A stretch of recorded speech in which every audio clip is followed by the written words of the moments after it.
Perjuangan tanpa batas. Kuli bongkar barang Biren Reuleut angkat 200 kg demi lebaran adalah potret nyata tentang kerasnya kehidupan para pekerja bongkar muat di pangkalan pergudangan dan kawasan simpang hantu rel. Di bawah terik matahari yang menyengat, mereka mengangkat karung hingga 200 kg setiap hari tanpa keluhan. Keringat yang mengalir bukan sekadar tanda lelah, tetapi simbol cinta dan tanggung jawab untuk keluarga tercinta. Di tengah aktivitas perdagangan yang tak pernah berhenti, para kuli angkut tetap berdiri tegak, bahkan saat bulan puasa tiba.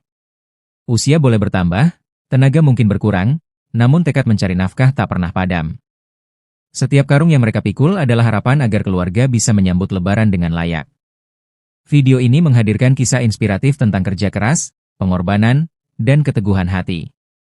Saksikan sampai akhir dan rasakan makna perjuangan sesungguhnya. Jangan lupa dukung channel ini dengan like, komentar, dan share agar lebih banyak kisah nyata penuh makna bisa terus diangkat.